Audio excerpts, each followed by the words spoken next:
So I would like to take a second to just talk about why Pascal is doing these mistakes. Why did he engage Sivir, or not Sivir, Caitlyn at the wrong time bottom and die to that creep wave and Caitlyn at level 1? Or 2, I believe, actually. He has a trouble when it comes to committing to the right situation. Essentially, he's scared, and he plays scared. But every now and then he has this breakthrough of just like, I gotta fight. I gotta take him down now. Now's my chance. And he'll go in. And in these dedicated scenarios, he will essentially sacrifice too much and die. So, for example, against that Caitlyn, he went in, he tried to kill her, but that wasn't going to work. He did not have the HP, did not have the positioning, and the creeps were just there to kill him. Later on, when he blew Spell Shield, he was scared, but at the same time he was thought, I have to get this CS. I can't wait for mana or for Spell Shield to come back. I gotta get this now. So most of the problems I see players have aren't mechanical blocks. Getting mechanically better at the game is interesting because it's not quite, well, I have to change how I play. It's more like, well, what am I doing wrong? Okay, fix it. It's actually something I don't like about guides and stuff. It's like, well, this is a bunch of information that's useful, but you're not gonna have the mental know-how to actually play the champion. So a lot of things in this game just kind of revolve around how confident you are. And honestly, man up. Be as confident as you can be. Take risks, and when those risks don't pay off, then you learned, okay, that wasn't safe. I can learn from that. What Pascal needs to do is he needs to go ahead, play, figure out what works, and stick to it, and figure out what doesn't work, and then avoid it. So, for example, there he died to that Caitlyn, and he's got to decide he doesn't need to play, assuming he's going to get in that situation, but he has to know, well, I can attack Caitlyn right now. Is that good or bad? It's bad. Okay, don't do it. Earlier on, he could have gone, okay, should I attack the creeps? Or should I attack Caitlyn when she gets nearby and try to get Boomerang Blades off? And you just got to work with these situations and keep trying to learn and keep trying to learn. So the team fights, for example, Ahri had trouble learning with this. She was being too confident. She was going for these risks, sticking to them, and then even after she died, she would keep going for it.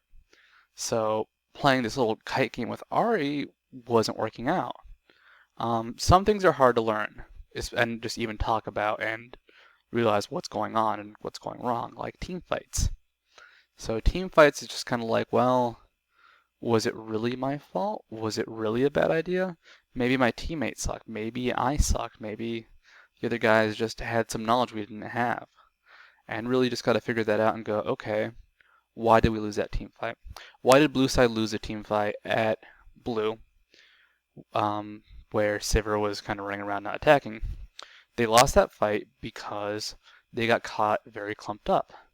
They got hit by a lot of AoE. Their duelist did not kill who they needed to kill, who was Sivir in that case, and Ahri. And Ahri and Sivir got a lot of free damage. Lee Sin tanked everything. So it was a combination of just bad priority, clumping up, me hitting my table, so my webcam shakes. Not gonna do that one again. So just this bad combination of things that went terribly, terribly wrong. Now, learning what works is not fun sometimes. I remember I tried learning a Zen Zhao Leona lane, and it was god awful because you don't do anything in the mid game. You are just worthless. At the same time, Jarvan Leona, really good. But when it comes to getting better at this game, you gotta really learn the mental things of what's going on, the mental status. Pascal, my recommendation to you in the next 20 seconds is going to be go ahead, be braver, take risks, die, lose. It's okay. You're going to run into these situations, but make sure when you make a decision, you're making it confidently. Obviously, you can't thought process everything in your head instantly, but you just want to be able to pull back into that background knowledge, that the things going on in your mind, and just be like, okay, this is when I engage. I see the opportunity. Okay, there, no, no, stand back, stand back. All right, so this last half of the game is mostly team fights. It's mostly how one of the teams manages to take control of the game, and I like it quite a bit. I think my camera desync has finally hit critical levels, so let's hop into the replay. So last we left off, Pascal's team had lost a team fight, and blue side was coming back in. They were down on kills, they're catching up now, only behind by 1. So what should blue side do to win this game? They need to not really team fight, because their team doesn't have a lot of team fight, but they need to go ahead and try and get into small skirmishes, small engagements that takes advantage of their team's dueling capabilities. Now, what does purple side need to do to win? They need to go to late game or get into team fights, because they have an amazing late game. They have a ton of damage, and even though Caitlyn is a bit safer, it's not as big a risk. And here, don't start fights on Janna. That's my recommendation. See, once they enter a team fight, all of that amazing single target strength just disappears. They can't do anything, to stop their entire enemy team at once. They don't have a massive CC, so they're going to get the AoEs off, most likely all of them. But even if they just get some of them, all of a sudden, blue side has taken a ton of damage. And Janna versus Taric, Janna just has a lot more control in the fight. Taric doesn't really do a lot. So that little engagement there really was kind of nice. I mean, killing Taric isn't huge, but it gives him control. And here they go for Dragon. And by that, I mean Ahri dies. Now, Ahri is suffering from just the dueling capabilities of LeBlanc. She's really, really good at getting those kills. I mean, it's an instant burst, essentially.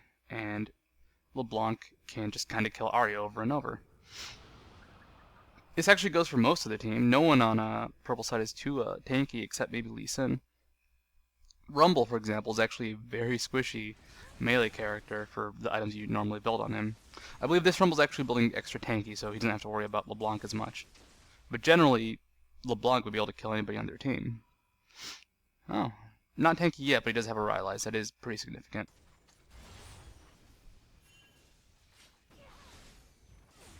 One advantage that purple side has is they're incredibly mobile. The only person who doesn't have like a movement speed boost is Janna, kind of. Everyone else can move quickly, they have a way to defend themselves, they have a way to kite, essentially. And it's like watching this fight, they really want to go on them, but they move so fast and have so much mobility, they can't.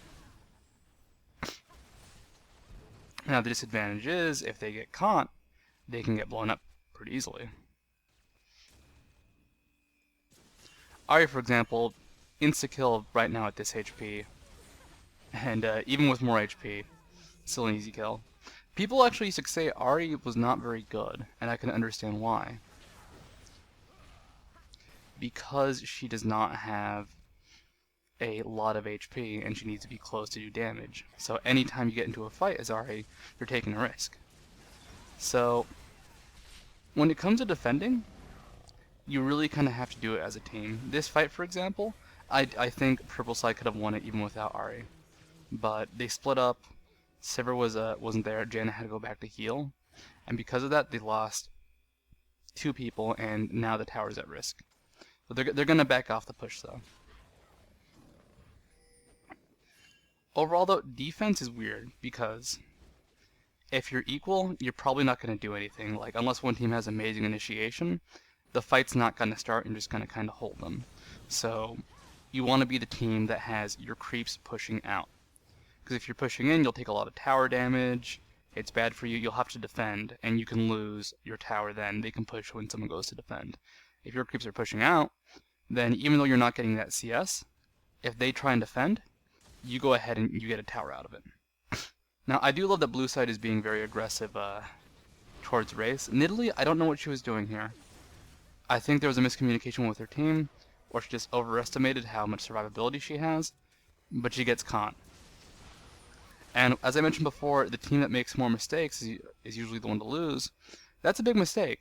All of a sudden they're down a person. I'd say they were getting a lot of ground. They were going to come back and have a great chance. Now the other team has a free Baron. So if you are a support or someone who just cannot do a lot of damage to Baron, it should be your job to try and prevent the enemy from easily accessing Baron. Also, when you do Baron, clear wards that they drop as soon as you can, so a fight breaks out. And this fight goes very, very well for blue side. This is just the idea of attacking the right targets. So Caitlyn is attacking Baron and Lee Sin. Sivir is attacking Caitlyn. Rumble is attacking everybody. And overall the damage is just very, very split for purple side. They get Lee Sin, but at the cost of everybody. Also, I don't know if you saw it, but Rumble's a very, very bad person to actually ult his Skarner, because if he gets his Q off, then you're just going to actually take damage and drag Rumble into your team. So I gotta give props to Nidalee for trying to stop this, but it doesn't work out. Also, I love this Baron because I honestly thought that Ahri was going to die. Now, what Ahri should have done is take out that ward, but they were pretty safe at this point. So Ahri squeaks by. Yikes is the right word to describe it. And then they immediately go for Dragon. So you have Baron, you have an advantage. What you want to do is get map objectives. You need to go ahead and just pick up as much as you can. In this case, it's Dragon, it can be blue buff, it can be towers, it can be anything on the map. And here you're going to see the strength of having a strong initiation. Now, blue side has Skarner ult, and that's about it. Purple side has Lee Sin can dive in there, they can catch somebody with Ahri, which actually happens there. LeBlanc walked into the charm, or blinked into it. And then Rumble ult. That Rumble ult was perfect. It forces LeBlanc to split immediately and just die. Nidalee is just too slow to get out of it. A good Rumble ult can be so amazing. But at the same time, if they'd had a Mumu, or if they'd had Galio, that would have been the same thing. Initiation's weird because it's not a huge deal in this game, like it's not the biggest thing, but good initiation is what makes one team win team fights with a disadvantage. If you catch the people you need to catch and they can't do anything, you're going to win that team fight.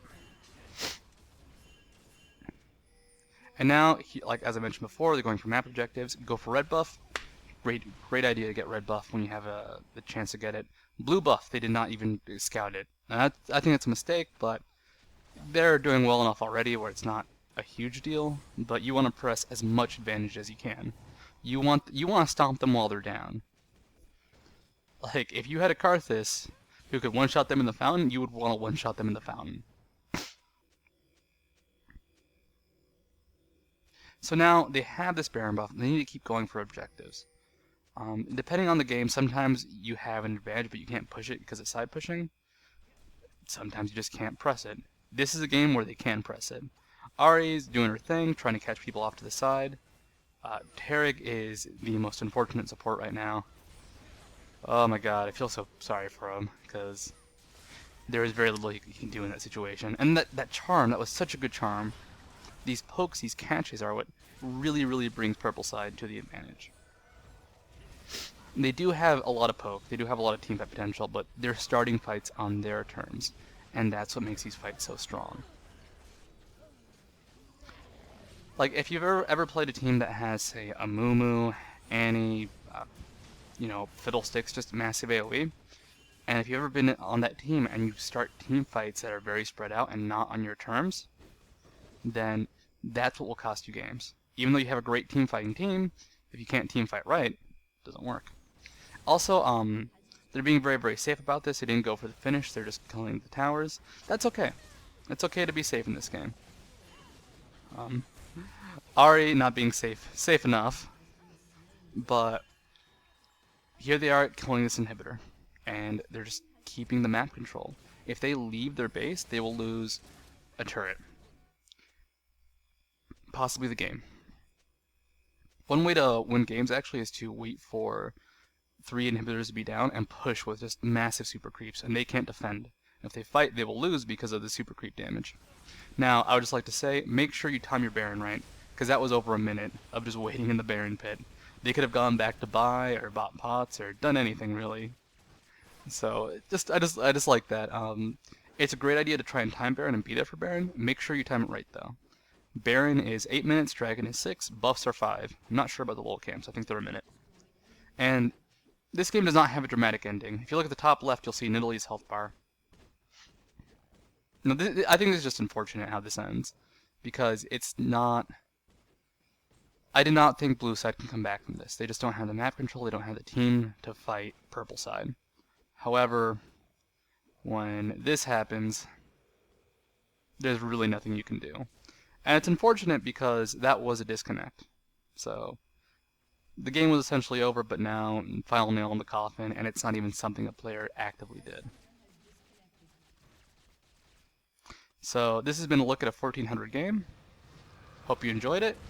Definitely something new for me, because I don't know, it's weird to say, well, here's how you can look at something and improve. But if you like these, leave a comment, tell me, and I'll do some more of them in the future.